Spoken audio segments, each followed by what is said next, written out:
नमस्कार, astro insights with Richa में आप सभी का स्वागत है। मित्रों, आज आपसे एक बहुत ही महत्वपूर्ण और बहुत इंटरेस्टिंग टॉपिक पर मैं बात करूंगी। आप लोगों के लिए ये वीडियो अति लाभकारी होगा। आज आपसे बात करूंगी कि किस तरह से एक मिनट के अंदर आप जान सकते हैं कि व्यक्ति का विवाह कैसा होगा। देखिए, हम सभी जानते हैं ज्योतिष में कि विवाह देखने के बहुत सारे तरीके हैं, है ना, जिस पर मैं अब बहुत सारे वीडियोस में ऑलरेडी बात कर चुकी हूँ। लेकिन आज मैं आपको बताऊंगी एक ट्रिक, 1 मिनट की, जिससे कि आप तुरंत जान सकते हैं कि इस व्यक्ति का विवाह जल्दी होगा, देर से होगा, अच्छा होगा, नहीं होगा, मल्टीपल मैरिजेस हैं, सब कुछ और 1 मिनट में। है ना इंटरेस्टिंग वीडियो? तो बस थोड़ा सा इंतज़ार कीजिए। वीडियो स्टार्ट करूं उससे पहले 2 महत्वपूर्ण सूचनाएं। सबसे पहले ये कि आप सभी के बहुत सारे शंकाएं, बहुत सारे जो भी चीज़ें, प्रश्न आपके दिमाग में चलते रहते हैं, जिनका उत्तर कभी कभी ज्योतिष में भी नहीं होता। ये करना चाहिए, ये नहीं करना चाहिए, कौन सा मंत्र पढ़ना चाहिए, जीवन को लेकर बहुत सारे प्रश्न होते हैं। इसी सब के समाधान के लिए अपनी नॉलेज के अनुसार मैंने सोचा कि आप लोग मुझसे इस तरह के बहुत प्रश्न करते हैं, आध्यात्मिक प्रश्न आप लोगों मुझसे बहुत करते हैं। खास करके जब आप मुझे कंसल्टेशन लेने आते हैं, तब भी आप लोग बहुत मुझसे आध्यात्मिक प्रश्न करते हैं। तो इसी सब को दिमाग में रखते हुए मैंने एक अपना नया चैनल जीवन मंत्र विद ऋचा लॉन्च किया है, जो कि ऑलरेडी लॉन्च हो चुका है 8 दिसंबर को। तो आप लोग जाकर उसको प्लीज़ सब्सक्राइब करें। और अभी तो उस पर नए साल में क्या करना चाहिए, 10 जीवन मंत्र क्या करें और क्या नहीं, उसका एक नया वीडियो आया है, उसको आप सभी को देखना चाहिए। काफ़ी बहुत हद तक आप लोगों के लिए वो लाभकारी होगा। दूसरी महत्वपूर्ण सूचना कि आप सभी लोग पूछते हैं कमेंट्स में कि क्या आप ज्योतिष पढ़ाती हैं। तो हाँ, मैं ज्योतिष पढ़ाती हूँ और अभी 17 जनवरी से ज्योतिष का महाज्योतिष कोर्स का नया बैच स्टार्ट हो रहा है, प्रारंभ हो रहा है। तो आप लोग जो हैं जल्दी से जल्दी स्क्रीन पर दिए नंबर पर संपर्क करके अपनी सीट को सुरक्षित करवा लें। तो ये मेरी 2 आप लोगों के साथ साझा करने वाली बातें थी। और अब शुरू करूंगी। जीवन मंत्र को सब्सक्राइब करिए, बहुत उसमें अच्छे और आप लोगों के मन को शांति देने वाले वीडियोस आने वाले हैं। ठीक है, तो अब आज का वीडियो विवाह, क्योंकि देखिए कुछ भी हो लेकिन मेरी कोर तो ज्योतिषी की ही है। तो ये कैसे हो सकता है कि आप लोगों को ज्योतिष का नया नया कुछ भी लाकर मैं ना दूं। तो ये एक ऐसी ट्रिक है जो शायद, मुझे नहीं पता, अभी तक ऐसे यूट्यूब पर तो मैंने नहीं देखी है, या वैसे मैं देख भी नहीं पाती हूँ यूट्यूब, तो हो सकता है कि कहीं हो भी। लेकिन आज मैं आपको ये एक नया तरीका बताऊंगी। चलिए देखिए, क्या है कि ज्योतिष में विवाह जल्दी, देर से, मल्टीपल मैरिज, एक मैरिज टूट जाएगी, बहुत सारे प्रश्न हैं और एक जवाब है, तिथि। तिथि यानी कि हमारा जो पंचांग होता है उसके 5 अंग हैं। तिथि है, वार है, योग है, नक्षत्र है, ये आप सबको पता है। कभी और पर भी, मैं पंचांग पर भी हो सकता है कि एक वीडियो बनाऊं। तो तिथि एक पंचांग का अंग है। आपका जन्म जो है वो एक विशेष तिथि पर हुआ होता है। एक तो डेट होती है आपकी, जैसे किसी का जन्म 7 जनवरी को हुआ है, ठीक है, तो उसकी डेट तो हो गई 7 जनवरी, लेकिन हो सकता है कि उस दिन तिथि जो हो वो अष्टमी हो, नवमी हो। तो वो हिंदू कैलेंडर की जो तिथियां होती हैं, जो कि चंद्रमा के आधार पर बनती हैं, है ना। चंद्रमा के 2 पक्ष होते हैं, शुक्ल और पक्ष। तो 15 तिथियां इधर और 15 उधर, कृष्ण पक्ष की और शुक्ल पक्ष की। इस तरह से एक मंथ जो है वो बनता है। तो तिथि चंद्रमा के मूवमेंट से बनती है, ठीक है। इतना तो सिंपल है। अब इससे भी सिंपल समझ लीजिए कि तिथि का जो कारक ग्रह है, ये जो 5 अंग है पंचांग के, इनके जो ग्रह हैं, 5 मेन जो प्लैनेट्स हैं, वो आपके 5 के 5 इनके कारक होते हैं। तो तिथि का जो कारक ग्रह होता है वो शुक्र होता है। और हम सभी जानते हैं कि शुक्र विवाह का कारक है। सप्तम भाव काल पुरुष में शुक्र से रूल्ड है, तो इसलिए चाहे स्त्री हो या पुरुष, ये आज मैं एक बार फिर से कह रही हूँ, क्योंकि बहुत लोग केवल स्त्री के चार्ट में बृहस्पति को देखते हैं। नहीं, शादी का सुख आपको शुक्र से जरूर देखना चाहिए। स्त्री हो या पुरुष, शुक्र की अच्छी स्थिति आपके विवाह को अच्छा करती है, क्योंकि शुक्र ही काल पुरुष में सप्तम भाव के स्वामी हैं और सप्तम भाव विवाह का स्थान है, मैरिज का भाव है। और तिथि जो है वो भी शुक्र ही रूल करते हैं, इसीलिए मैरिज पर तिथि का बड़ा प्रभाव होता है। ठीक है, मैरिज जैसे विषय पर तिथि को अगर आप इग्नोर करेंगे तो आप सही नतीजे पर नहीं पहुंच सकते। आप कुंडली पूरी देख लीजिए, नवांश देख लीजिए, लेकिन अगर आपने तिथि लॉर्ड को ठीक से नहीं देखा तो आप अच्छे प्रिडिक्शन नहीं कर पाएंगे, और ये भी हो सकता है कि आपका प्रिडिक्शन सही भी ना हो। तो सबसे पहले आज बात करेंगे कि तिथि लॉर्ड कैसे निकाले जाते हैं। ठीक है, एक पेन पेपर ले लीजिए। तो मैं आज आपको हर तिथि का कौन सा ग्रह स्वामी है वो बताऊंगी। सबसे पहले नोट कीजिए प्रतिपदा, यानी कि first lunar day of the month. ये चाहे कृष्ण पक्ष का हो चाहे शुक्ल पक्ष का हो, इसमें प्लीज़ कंफ्यूजन मत करिए और बार बार कमेंट्स मत लिखिए कि मेरा तो कृष्ण पक्ष का है, मेरा तो शुक्ल पक्ष का है। कोई भी पक्ष हो, जो प्रतिपदा यानी जो पहली तिथि होती है उसके रूलर या उसके स्वामी सूर्य होते हैं। प्रतिपदा सूर्य, ऐसे आप लिख लीजिए। उसके बाद द्वितीया चंद्र, चंद्र उसके स्वामी हैं। तृतीया मंगल, चतुर्थी मरकरी बुध, पंचमी बृहस्पति, षष्ठी शुक्र, सप्तमी शनि, अष्टमी राहु। बस राहु, उसके बाद केतु नहीं आएंगे। नवमी से फिर से यही क्रम शुरू होगा।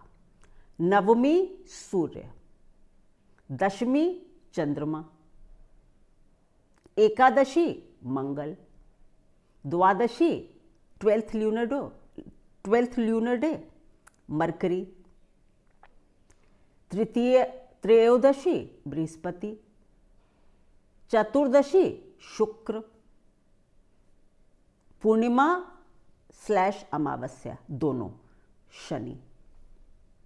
ठीक है, चाहे कृष्ण पक्ष का जन्म हो चाहे आपका शुक्ल पक्ष का जन्म हो, तिथि के स्वामी ऐसे ही रहेंगे। पूर्णिमा और अमावस्या दोनों के स्वामी शनि हो जाएंगे। केतु इस क्रम में नहीं आएंगे। ये भी मत पूछिएगा बार बार कि मैडम आपने केतु नहीं बताया। केतु इस क्रम में शामिल नहीं है, क्योंकि केतु का एक बहुत बड़ा रूल अभी आपके सामने मैं शेयर करूंगी विवाह के मामले में। तो अब क्या हुआ कि आपने ये जान लिया कि व्यक्ति का जन्म किस तिथि को हुआ है। तो सबसे पहले आप जब पत्रिका बनाते हैं तो ये देखें कि व्यक्ति का जन्म किस तिथि को है।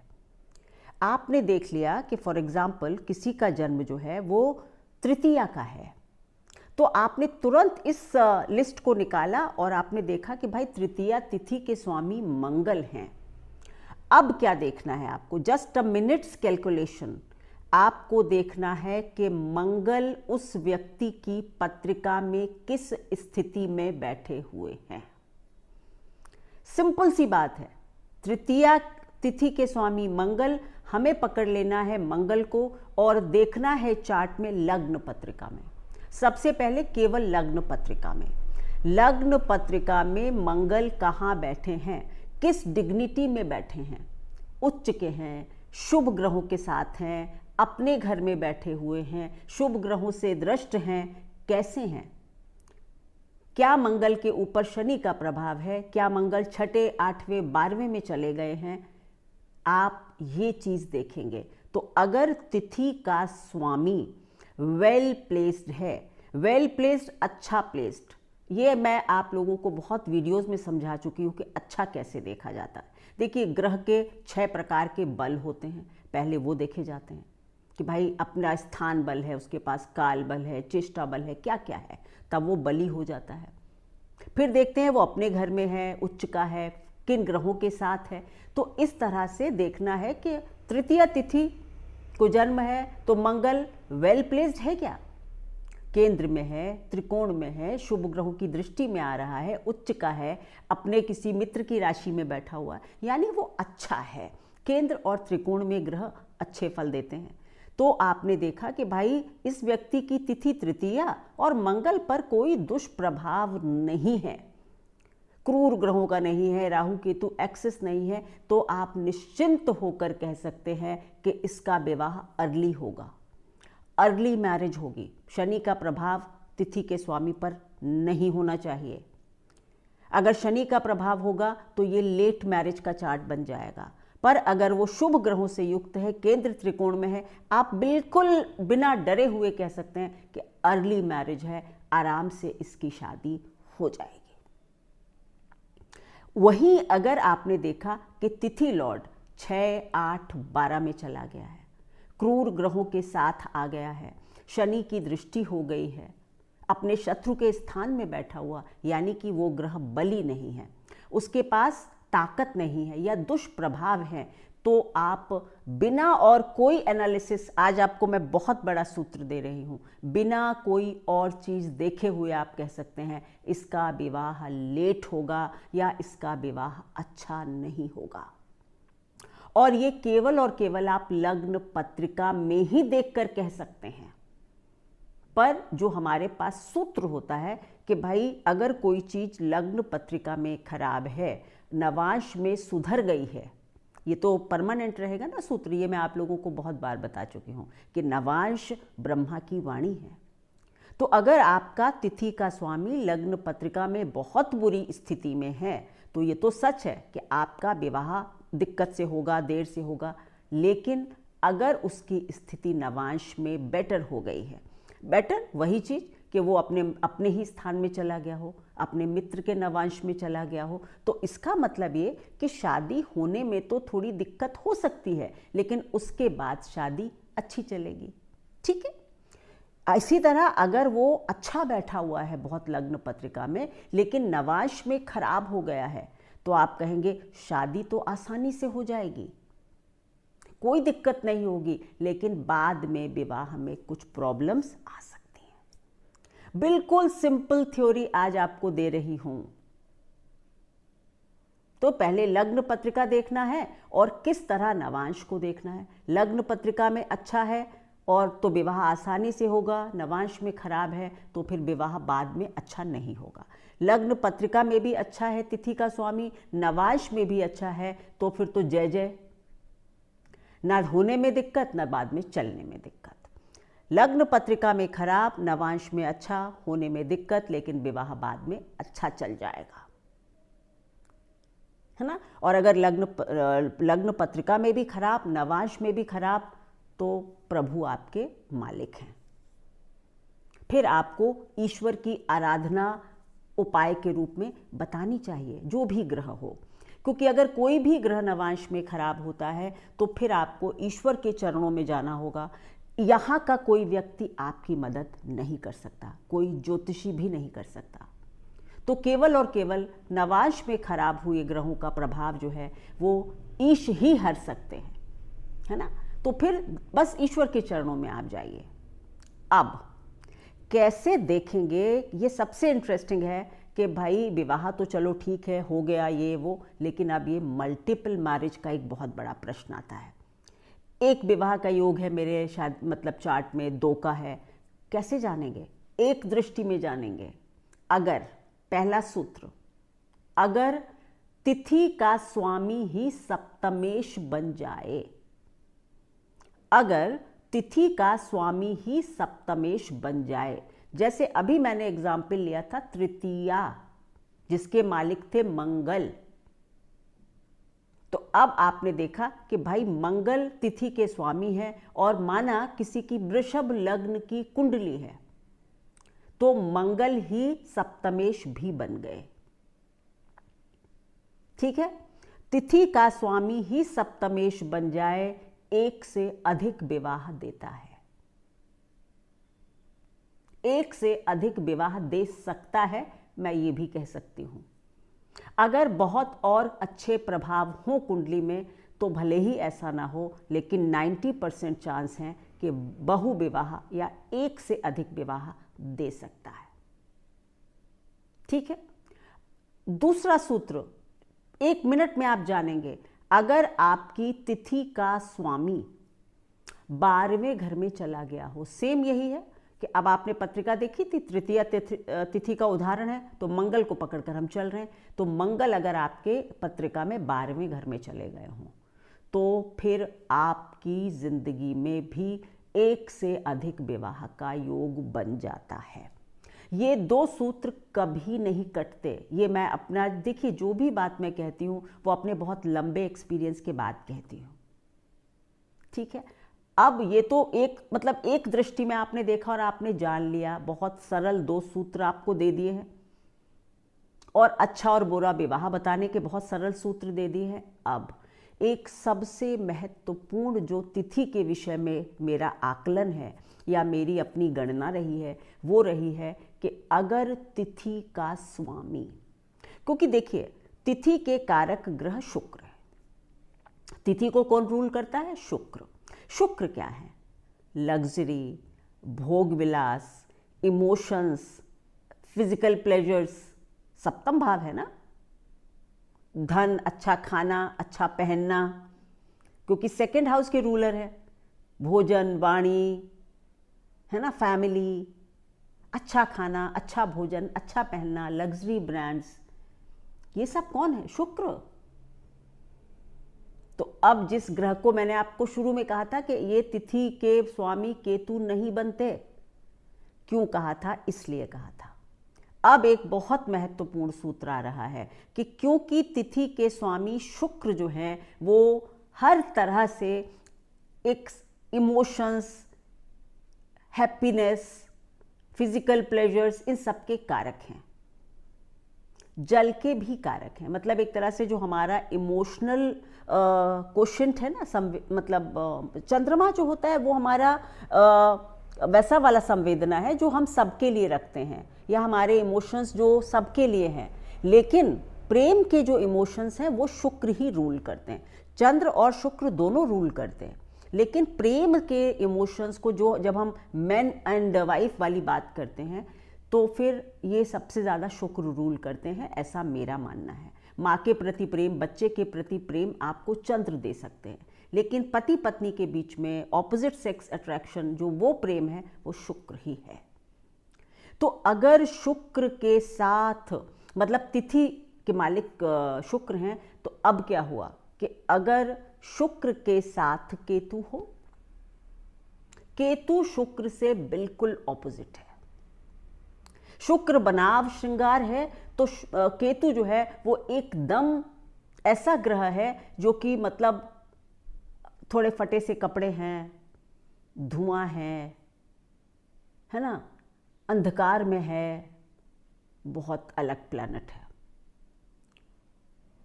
8वें घर को मंगल के साथ को रूल करते हैं केतु, यानी कि वो बिल्कुल अंधकार में बैठा हुआ है, उसके कोई बिल्कुल अजीब से इमोशंस हैं, प्रेम नहीं है, सेलिबेसी है ना। तो अगर शुक्र केतु के साथ हो या फिर तिथि का स्वामी केतु के साथ हो तो भी एक से अधिक विवाह का योग बनता है, या फिर आप ये भी कह सकते हैं कि विवाह में प्रॉब्लम्स आती हैं।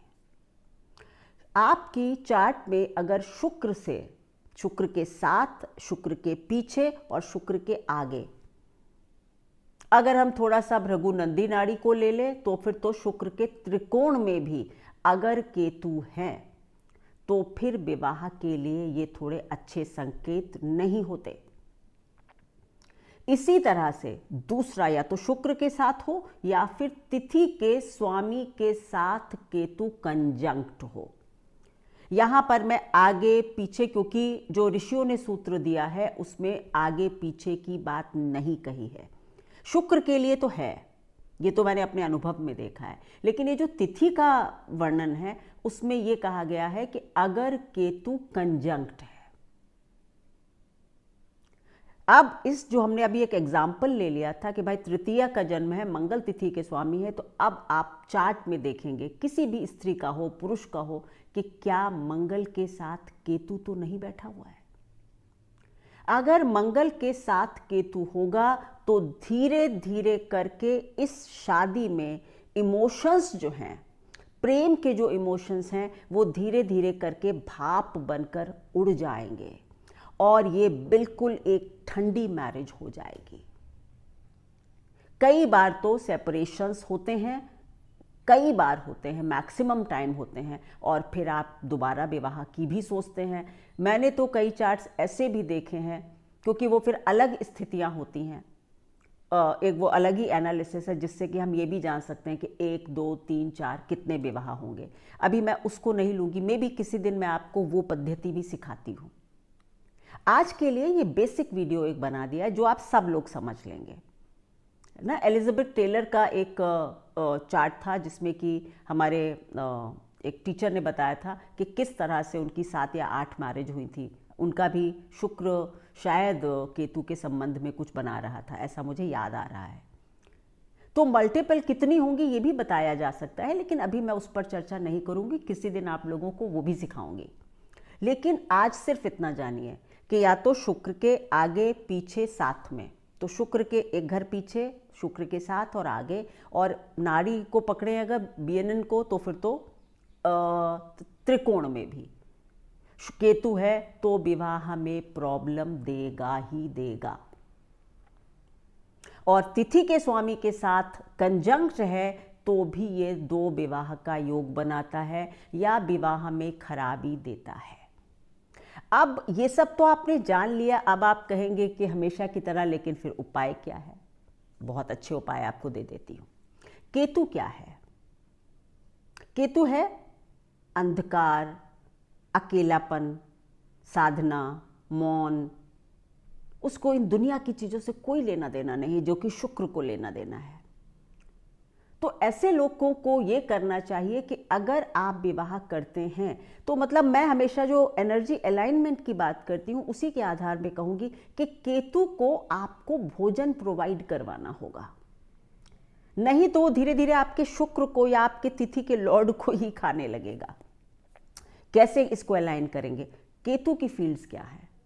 केतु की फील्ड है मेडिटेशन, साधना, स्पिरिचुअलिटी, ऑकल्ट। इस तरह के कामों में थोड़ा बहुत दिमाग अपना लगाइए, इन चीजों को सीखिए। अगर आपके चार्ट में ऐसा है, इतना घबराने की बात नहीं है।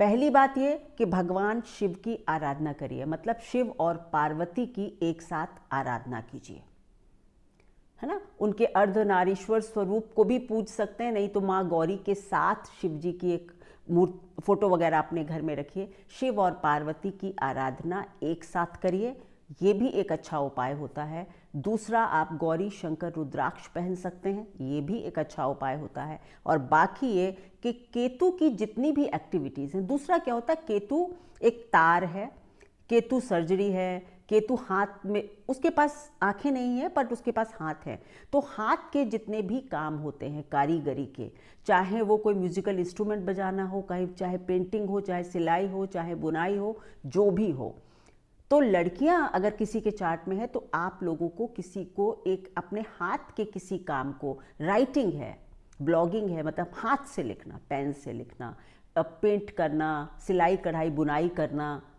ये सब आपको केतु की एक्टिविटीज़ करते रहना चाहिए। हो सकता है कि आपका विवाह ठीक चल जाए। साधना थोड़ा सा करें, मेडिटेशन करें, ओवर इंडल्जेंस से बचें। पति पत्नी को बहुत ज़्यादा एक दूसरे से मतलब ओवर इंडल्जेंस नहीं करनी चाहिए। जिसका भी शुक्र और केतु साथ में हो, खास करके अगर किसी महिला की पत्रिका में है, तो उसको कभी भी केतु को बल नहीं देना चाहिए। मतलब उसको थोड़ा साज श्रृंगार, यानी उसको अपने रहन सहन पर ध्यान देना चाहिए। अगर आपने कहा कि बाल बिखरे हुए हैं, आप कभी पूरे दिन घर में तैयार ही नहीं हो रही हैं, ढंग से नहीं रहती हैं, तो आप केतु को एक्टिव कर रहे हैं। अपनी ग्रूमिंग करिए, अपने को अच्छे से रखिए, तो आप शुक्र को अच्छा कर रहे होते हैं। ये बहुत छोटी छोटी बातें हैं लेकिन बहुत अच्छा काम करती हैं, है ना। तो शुक्र को एक्टिव करना है, म्यूजिक करिए, पेंटिंग करिए, ये करिए, या फिर केतु के सिलाई बुनाई बुनाई कढ़ाई हाथ के काम ये सब करिए। एक डॉक्टर थी, वो सर्जन थी और उनका भी वीनस केतु का कुछ संबंध था, लेकिन वो सर्जरी रोज करती थी। दिक्कत तो आई उनके विवाह में, झूठ नहीं बोलूँगी, लेकिन तलाक नहीं हुई, मतलब कुछ समय में संभल गया वो। तो मतलब वही कि अगर आप केतु को थोड़ा भोजन दे रहे हैं तो फिर ये उपाय हो जाता है, लेकिन ये एक कठिन कॉम्बिनेशन होता है। तो अगर आप केवल तिथि को देख लें तो किस तरह से आप मैरिज को मतलब कहते हैं ना चुटकियों में एकदम से प्रिडिक्ट कर सकते हैं। आशा करती हूँ कि आपको ये वीडियो अच्छा लगा होगा। अगर अच्छा लगा तो ज़्यादा से ज़्यादा शेयर करें। प्लीज़ आप लोग मेरे चैनल को सब्सक्राइब करें। देखते तो बहुत लोग हैं लेकिन सब्सक्रिप्शन कम लोग करते हैं। अगर आप सब्सक्राइब करते हैं तो मेरा मनोबल बढ़ता है, ये मैं बहुत बार कहती हूँ। और अगर सब्सक्राइब मतलब एक वो क्या होता है, उसका बटन दबा देते हैं बेल आइकन का, तो आपके पास नोटिफिकेशन जाता है। अच्छे से अच्छे वीडियोज़ आपको देने का प्रयास करती हूँ। बस आपको एक काम करना है, सब्सक्राइब करना है, तो मेरे लिए अच्छा होगा। धन्यवाद।